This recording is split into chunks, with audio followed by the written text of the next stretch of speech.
कर्मण्येवाधिकारस्ते मा फलेषु कदाचन मा कर्मफलहेतुर्भो मा ते संगोऽस्तविकर्मणि।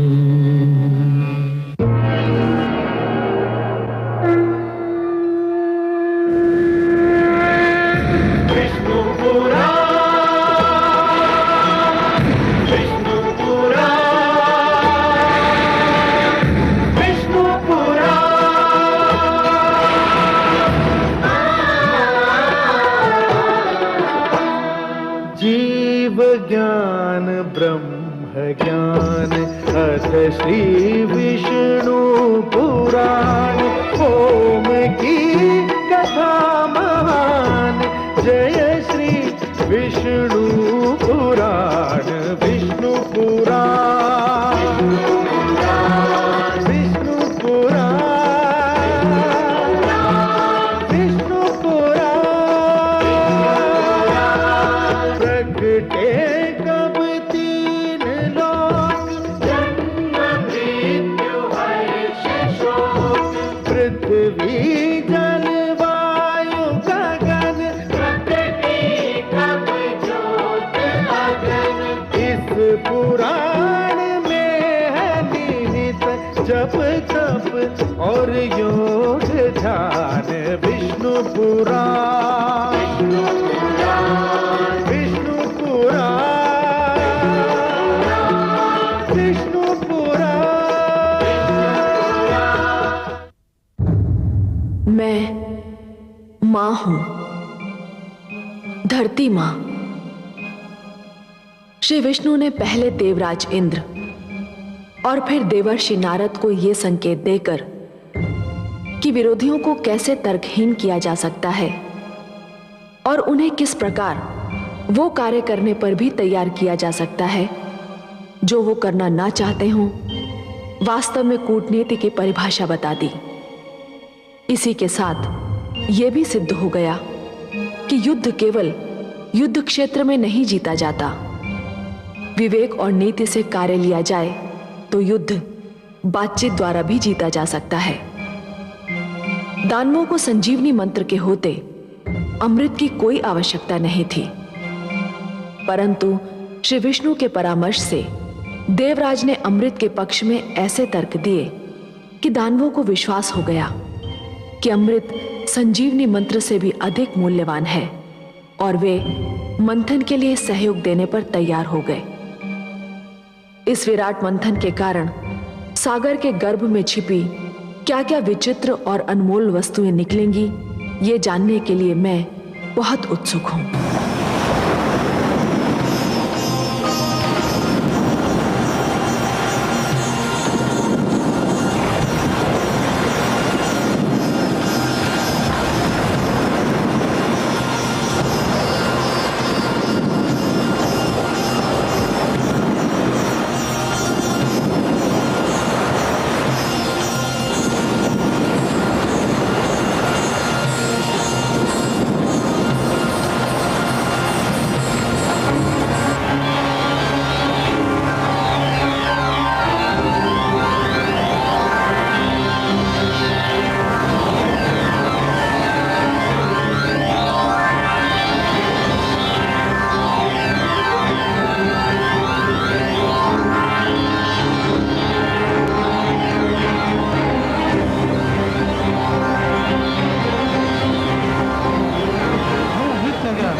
गुरुदेव, सागर मंथन से अमृत के स्थान पर विष निकल आया है। चारों ओर त्राई त्राई मची हुई है।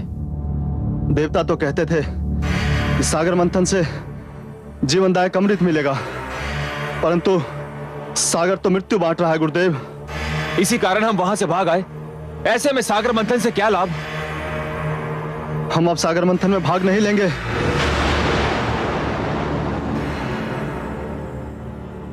मूर्खता मत दिखाओ। तुमने ये कैसे मान लिया कि सागर मंथन से केवल अमृत निकलेगा, और वो भी सबसे पहले? मूर्खों, इस मंथन से अनेक ऐसे पदार्थ, अनेक ऐसे रत्न निकलेंगे जिसकी किसी ने कल्पना भी ना की होगी। परंतु गुरुदेव, अभी तो सागर तट पर जाना मृत्यु को निमंत्रण देना होगा। वहां चारों ओर विषैली वायु के बादल फैले हुए हैं और फैलते ही जा रहे हैं। वहां तो खड़े रहना भी असंभव है। ना जाने ये कैसा विष है। इस विष का नाम है कालकूट, और ये हलाहल है। परंतु तुम क्यों चिंता करते हो? मेरे पास भी संजीवनी मंत्र है, और मैं तुम्हें मरने नहीं दूंगा। तुम सब मेरे आश्रम में ही ठहरो और इस विपत्ति के टलने की प्रतीक्षा करो। तुमसे अधिक तो देवता चिंतित होंगे, क्योंकि देवताओं के लिए मंथन और अमृत तुम्हारी तुलना में अधिक महत्व रखता है। अब देखना है कि वो इस विपत्ता को टालने के लिए क्या उपाय करते हैं। जो आज्ञा गुरुदेव। रक्षा कीजिए, रक्षा कीजिए।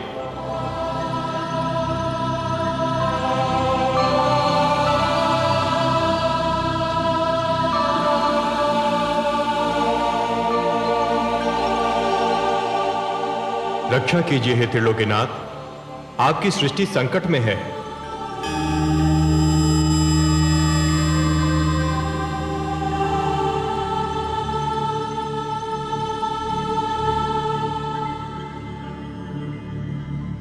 हे विश्वेश्वर, सागर मंथन से जीवनदायक अमृत के स्थान पर प्राणघातक विष निकला है। सृष्टि में हाहाकार मचा है। हे आदि प्रजापति, हे देवगण, जीवन को अमर बनाने के लिए मृत्यु से हर पग पर टकराना तो अवश्य पड़ता है। इसी संघर्ष में तो जीवन का सौंदर्य निहित है। जब शिशु माता के गर्भ में होता है तो उसे हर क्षण मृत्यु से संघर्ष करना पड़ता है। शिशु के जन्म से पूर्व माता भी जीवन और मृत्यु के इसी संघर्ष का अनुभव करती है, परंतु जैसे ही शिशु का जन्म होता है, समस्त सृष्टि मुस्कुराती है।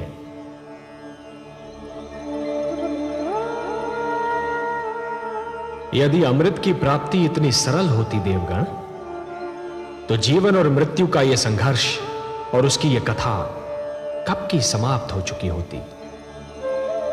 परंतु हे जगदीश्वर, समुद्र में यह विष आया कहां से?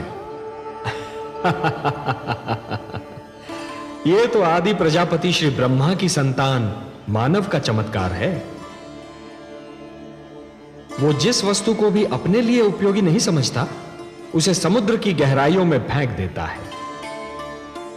वो ये नहीं सोचता कि जो वस्तु उसके लिए हानिकारक है, वो समुद्र के प्राणियों के लिए भी हानिकारक होगी। मैंने तो जल मनुष्य की आवश्यकताओं की पूर्ति के लिए बनाया था। सत्य कहा आपने हे ब्रह्मा। जल का तो अर्थ ही है जीवन, परंतु मनुष्य ने उसे व्यर्थ और हानिकारक वस्तुओं का भंडार बना दिया है। उसी प्रदूषण ने बढ़ते बढ़ते विष का रूप धारण कर लिया है। उसे एक न एक दिन समुद्र के गर्भ से बाहर तो आना ही था। हे लक्ष्मी नारायण, क्या यह नहीं हो सकता कि यह विष जहां से आया है, इसे उसी समुद्र में वापस फेंक दिया जाए? नहीं देवराज, नहीं। यह समस्या का समाधान नहीं है।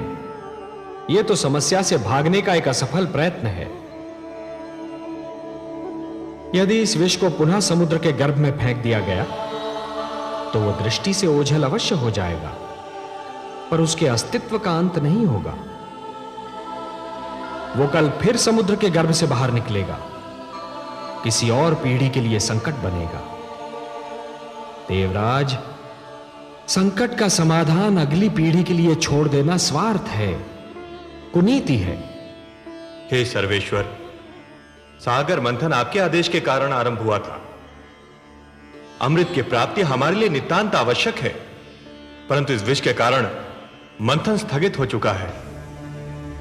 आपका आदेश अधूरा रह गया है। हम मंथन करके आपके आदेश का पालन करना चाहते हैं, परंतु यह विष बाधा बन गया है। देवगण, ये बहुत जटिल समस्या है और इसका समाधान केवल भोलेनाथ कर सकते हैं। मैं देख रहा हूं कि इस संकट का निवारण केवल उन्हीं के पास है। चलिए, मैं भी आप सबके साथ उनकी सेवा में चलता हूं।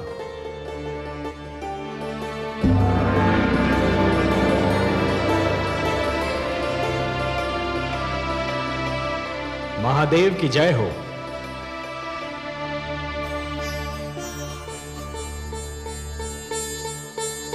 मेरे अहोभाग्य, आज कैलाश धन्य हो गया। आज कैलाश को त्रिमूर्ति के ही नहीं, समस्त देवताओं के भी दर्शन हो रहे हैं। मैं आप सबको प्रणाम करता हूं। कैलाश पर आप सबका स्वागत करता हूं। हे देवाधिदेव, हे महादेव, सृष्टि पर संकट की छाया गहरा रही है। संकट? हाँ भोलेनाथ, संहार करता तो आप हैं, परंतु आज आपकी इच्छा के बिना मानव जीवन पर संहार का प्रारंभ हो गया है। देवता और दानव मिलकर अमृत की प्राप्ति के लिए समुद्र मंथन कर रहे थे, परंतु इस मंथन की सर्वप्रथम भेंट कालकूट विष सिद्ध हुई है। अब यह विष समस्त सृष्टि के लिए संकट बना हुआ है। समस्या यह है कि इस विष के प्रभाव से यदि दानवों की मृत्यु हुई तो दैत्य गुरु शुक्राचार्य आपके दिए हुए संजीवनी मंत्र की शक्ति से उन्हें पुनर्जीवित कर लेंगे। श्री विष्णु की कृपा से देवताओं की भी सुरक्षा हो जाएगी, पर इस विष के दुष्प्रभाव से मेरी संतान, मेरा निर्दोष मानव समाप्त हो जाएगा। इसीलिए मैं आपसे विनती करता हूं कि हमारी सहायता कीजिए। हे महादेव, कालकूट विष सारे विश्व को अपनी लपेट में ले रहा है। हम पर कृपा कीजिए, इस संहारक विष को नष्ट कीजिए। देवराज, संहार करता तो केवल मैं हूं। विष भी मेरा ही आविष्कार है। विष मेरे लिए संहार करने का शस्त्र है और किसी भी विष को नष्ट नहीं किया जा सकता। विष को रोका जा सकता है, विष को सीमित किया जा सकता है, विष के दुष्प्रभाव को समाप्त किया जा सकता है, परंतु विष को नष्ट नहीं किया जा सकता। और हां देवराज, संसार में कालकूट ही एकमात्र विष नहीं है। विष तो कटु वाणी में भी होता है, अश्लील विचारों में भी होता है। वाणी के विष को यदि कानों में ही रोक लिया जाए तो उसका प्रभाव हृदय तक नहीं पहुंचता,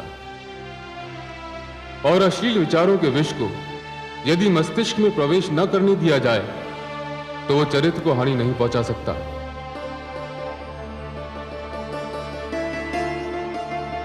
जहां अमृत होता है वहां विष का होना तो स्वाभाविक है, परंतु आप धन्य हैं भोलेनाथ, आप धन्य हैं। कालकूट विष का प्रभाव तो आपके सुंदर तर्क ने ही कम कर दिया। अब शेष समस्या का समाधान भी आप ही निकालेंगे। आपने सत्य कहा कि विष को नष्ट तो नहीं किया जा सकता, परंतु उसे रोका अवश्य जा सकता है, और यह कार्य केवल आप ही कर सकते हैं देवाधिदेव। हे त्रिलोकेश्वर, आप सब चलकर मेरे पास आए हैं। यहां आकर आपने मुझ पर कृपा की। आपके आदेश का पालन करके मुझे हर्ष होगा। मुझे कालकूट को कहीं रोकना होगा, उसकी सीमा का निर्धारण करना होगा। जगत के कल्याण के लिए यह कार्य मैं अवश्य करूंगा। आप चिंता न करें, मैं आपके साथ सागर तट पर चलता हूं।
हे महेश, हे महादेव,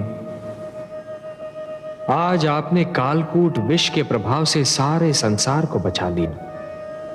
आपको कोटि कोटि धन्यवाद। आपने समस्त सृष्टि पर उपकार किया है महादेव। आज आपने महान त्याग और महानतम बलिदान का प्रदर्शन किया है। हे भोलेनाथ, आज से आप नीलकंठ हो गए और यह समस्त संसार इस नीलकंठ का सदैव आभार मानेगा। मैं स्वयं आपका ऋणी रहूंगा नीलकंठ, क्योंकि जिन लोगों की रक्षा मुझे करनी चाहिए थी, आज उन सब की रक्षा आपने की है। आज आपने समस्त संसार को यह ज्ञान दे दिया कि जिस प्रकार सूर्य बनने के लिए अग्नि बनना पड़ता है और अग्नि में जलना भी पड़ता है, उसी प्रकार शंकर बनने के लिए विष का प्राशन भी करना पड़ता है। और हे नीलकंठ, इस विष को आपने कंठ तक रोककर यह भी सिद्ध कर दिया कि विष चाहे जैसा भी हो, उसके प्रभाव को रोकना संभव है। इसलिए मैं स्वयं महाविष्णु आपको प्रणाम करता हूं।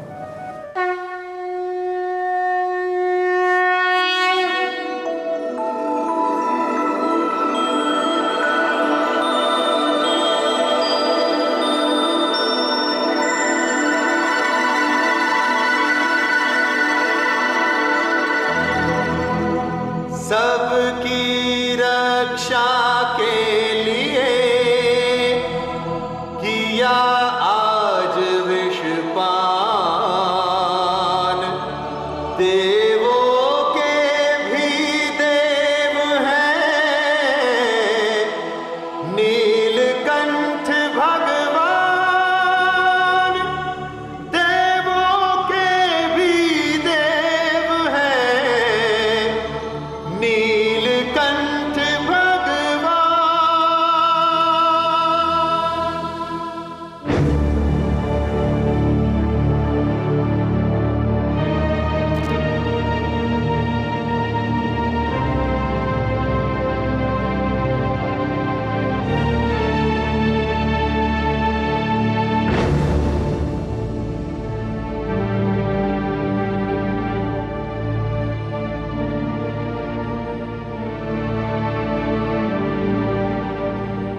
अभिवादन है दैत्य गुरु शुक्राचार्य। कालकूट का संकट टल गया। श्री शिव शंकर ने कृपा की और उसे अपने कंठ में रोक लिया। मैं जानता था इस संकट का निवारण केवल मेरे महादेव ही कर सकते हैं, और वही करेंगे। जय भोलेनाथ। तो अपने शिष्यों को सागर तट पर चलने की आज्ञा दीजिए। रुका हुआ सागर मंथन पुनः आरंभ होना है। अवश्य देवराज, अवश्य। आप चलिए, मेरे शिष्य थोड़े समय में आपसे आ मिलेंगे। तो सागर तट पर पुनः भेंट होगी।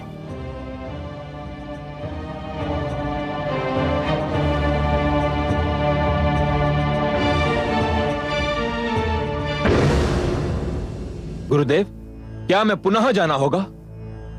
हाँ, न केवल जाना होगा बल्कि सागर मंथन में भाग भी लेना होगा। अमृत कितना महत्वपूर्ण है यह केवल मैं जानता हूं। देवराज इंद्र की बात भूल गए तुम?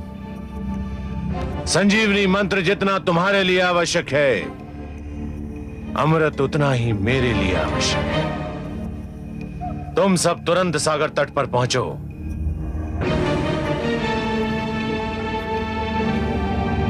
स्वर भानु, तुम मेरे शिष्यों के साथ जाओ और मेरे आदेश को ध्यान में रखकर उनकी हर क्रिया पर दृष्टि रखो। जो आज्ञा गुरुदेव।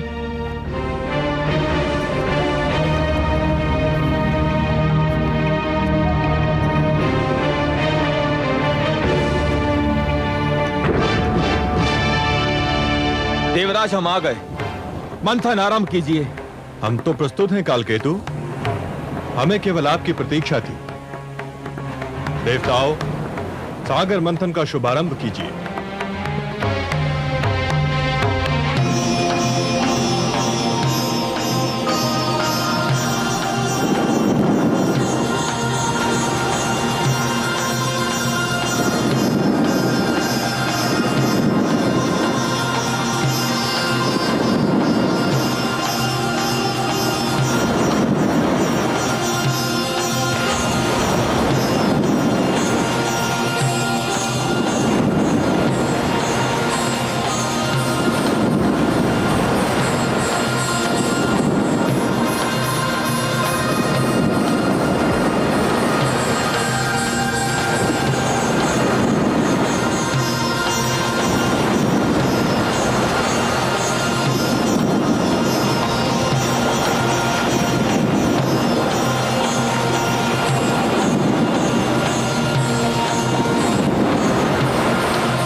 अरे ये तो एक नारी है।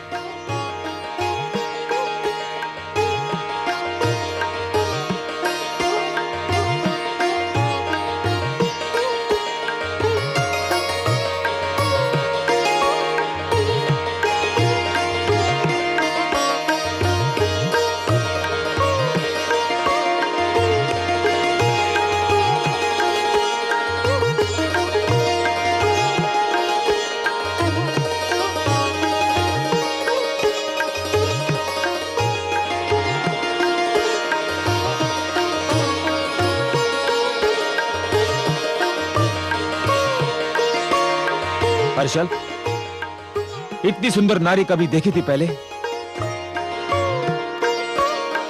नहीं दानवराज, ये तो कोई स्वर्ग की अप्सरा दिखाई पड़ती है। मूर्ख हो तुम। स्वर्ग की अप्सराएं तो इसके पांव की धूल के समान होंगी। तनिक इसका रूप तो देखो। मुख है कि पूनम की रात्रि का चंद्रमा, आंखें हैं या मद की कटोरी, कपोल है कि लाल कमल के पुष्प, अधरों की लालिमा उषा को लजा रही है, कंधों पर काले केशों की घटा लहरा रही है, मुस्कुराती है तो हृदय पर बिजली गिराती है, चलती है तो पुष्पों से भरी डाली लचक जाती है। हर्षल, इसने तो मेरा मन विचलित कर दिया है। तो फिर आप घोषणा कर दीजिए महाराज कि इस सुंदरी पर केवल आपका ही अधिकार होगा। इस सुंदर नारी पर हमारा अधिकार है देवराज। कदापि नहीं। क्यों? निर्णय तो यही हुआ था, मंथन से जो भी वस्तु निकलेगी वो देवताओं और दानवों में आदि आदि बांट दी जाएगी। हाँ, यही निर्णय हुआ था, किंतु यह वस्तु नहीं है, प्राणी है, नारी है, स्त्री है। इसका विभाजन नहीं किया जा सकता। मैं कब कहता हूं कि इसका विभाजन किया जाए? मैं स्वयं इसे इसी रूप में प्राप्त करना चाहता हूं जिस रूप में दिखाई दे रही है। निर्णय बहुत सरल है देवराज, यह सुंदरी हमें दे दो। इसके उपरांत मंथन से जो भी निकलेगा वो तुम देवतागण ले लेना। दानवराज बिल्कुल ठीक कह रहे हैं। ये केवल नारी और सुंदरी नहीं है, देवी है।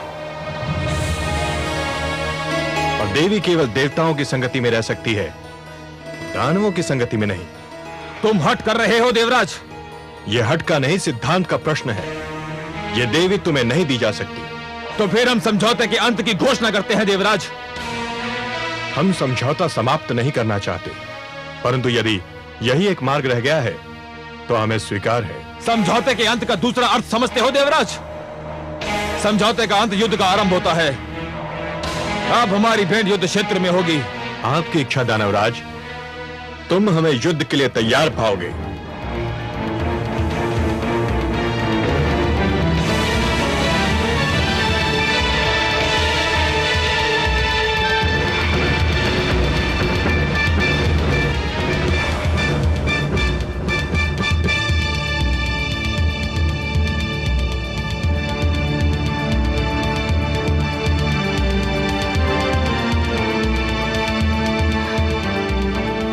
कमल नयन, हे पद्मनाभ, कहाँ हैं आप? मुझ विरह की मारी पर कृपा कीजिए। मेरी आंखें आपके दर्शन को तरस रही हैं। मेरी आत्मा आपको पुकार रही है। दर्शन दीजिए भगवान। मेरी आत्मा की पुकार सुन लीजिए।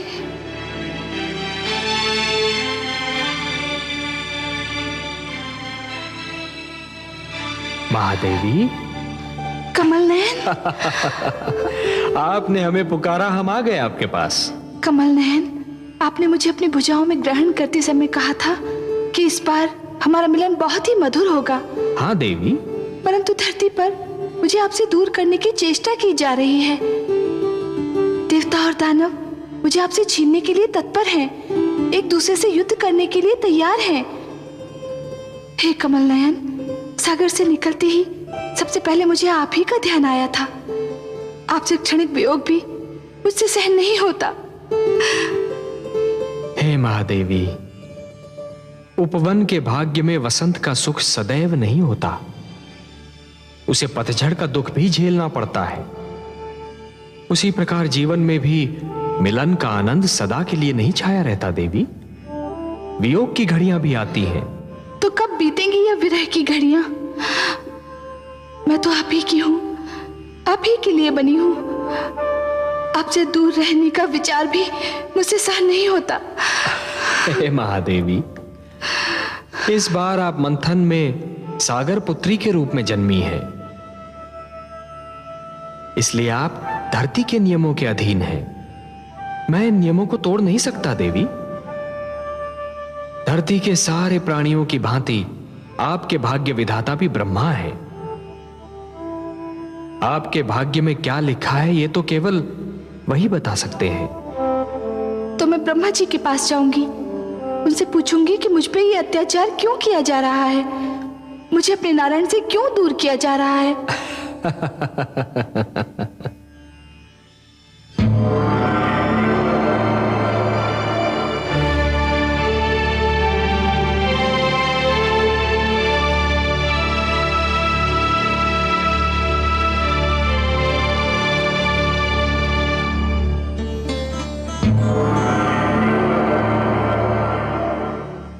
हे ब्रह्मा, हे आदि प्रजापति, हे विधाता, मेरा जीवन कांटों की शैया बन गया है। विरह की अग्नि मेरे तन मन को फूंक रही है। हे विधाता, आप तो जानते ही हैं, मेरा मन नारायण के चरण कमल में वास करता है। उनकी भुजा ही मेरा घर है। उनके सुंदर मुख को निहारना मेरी पूजा है। उनसे दूर बीता एक पल मेरे लिए युग के समान है। फिर मुझे उनसे दूर क्यों किया जा रहा है? सागर तट पर मेरे लिए युद्ध की घोषणा कर दी गई है। आपके लिए युद्ध की घोषणा? हाँ विधाता, मेरे लिए युद्ध घोषित किया गया है। देवता और दानव मेरे लिए झगड़ रहे हैं। देवता चाहते हैं कि मैं उनकी संगति में रहूं और दानवों की इच्छा है मैं उनकी संपत्ति बन जाऊं। हे विधाता, आपने मेरे भाग्य में क्या लिख दिया जो ये अत्याचार मुझ पर हो रहा है? हे देवी, अवश्य ही ये अत्याचार है, परंतु मैंने आप ही के लिए नहीं, हर नारी के लिए एक नियम बनाया है। वो नियम यह है कि नारी पर उसकी इच्छा जाने बिना कोई अपना अधिकार नहीं जमा सकता। पर वे जमा रहे हैं अधिकार। वे भ्रम में हैं, वे मेरे नियम को तोड़ रहे हैं। मैं ऐसा नहीं होने दूंगा।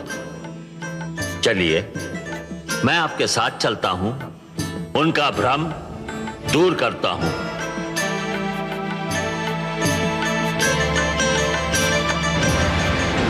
देवताओं, ध्यान रहे कि समझौता तोड़ने की स्थिति तुमने बनाई थी, हमने नहीं। हम तो अब भी कहते हैं सागर मंथन से जन्मी सुंदरी हमें दे दो, हमारा समझौता बना रहेगा। यह संभव नहीं कालकेतु, हम तुम्हारी ये मांग नहीं मान सकते। इसके लिए यदि युद्ध होता है तो हमें कोई चिंता नहीं। चलो वीरो, आक्रमण करो। ठहरो।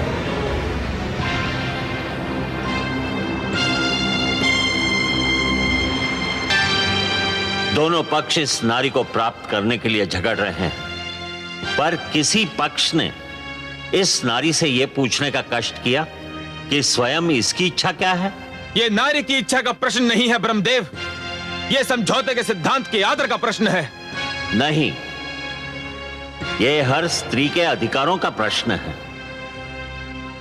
अपने लिए किसी को स्वीकार या अस्वीकार करने का निर्णय केवल नारी कर सकती है। स्त्री कोई वस्तु नहीं जिसे बांट लिया जाए। समुद्र मंथन से निकली ये नारी मेरी सहोदरा है, मेरी बहन है।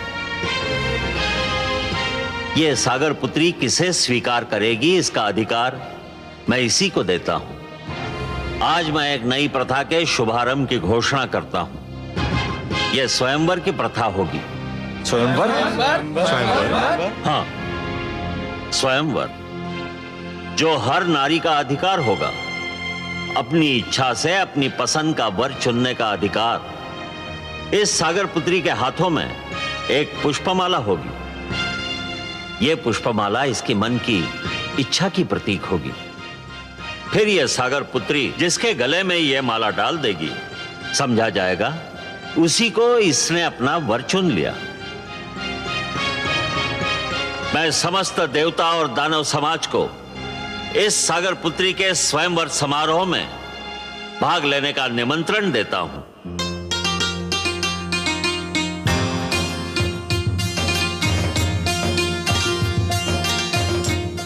हर्षल, मैं व्याकुल हो रहा हूं। क्यों दानवराज? न जाने ये चंद्रमुखी, ये मृगनयनी किसे चुनेगी? आपको ही चुनेगी दानवराज। ये तुम कैसे कह सकते हो हर्षल? है तो नारी ही दानवराज, और नारी केवल उसी को चुनती है जिसके पास शक्ति होती है। भुजाओं की शक्ति या धन की शक्ति, और ये दोनों ही शक्तियां आपके पास हैं। दानवराज, आपने देवताओं को परास्त किया है। नारी विजय का हाथ छोड़कर पराजय का हाथ कदापि नहीं थामती। आप विश्वास रखिए दानवराज, यह सुंदरी केवल आपको ही चुनेगी।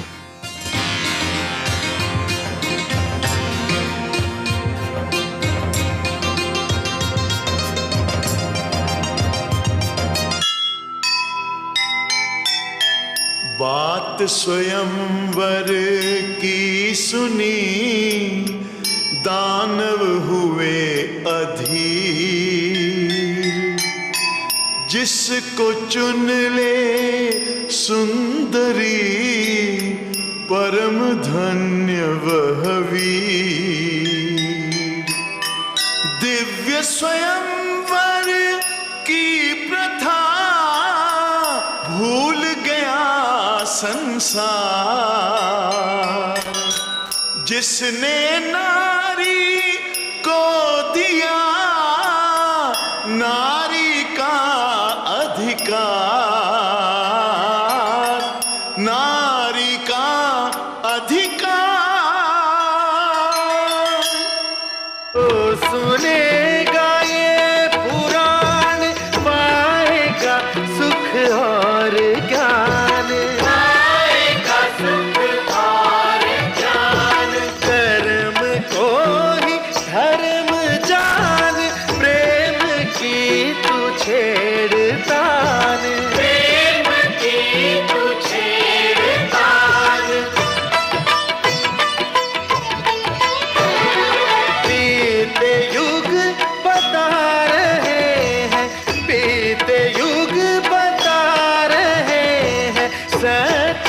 रथ पे चल सुजान, विष्णु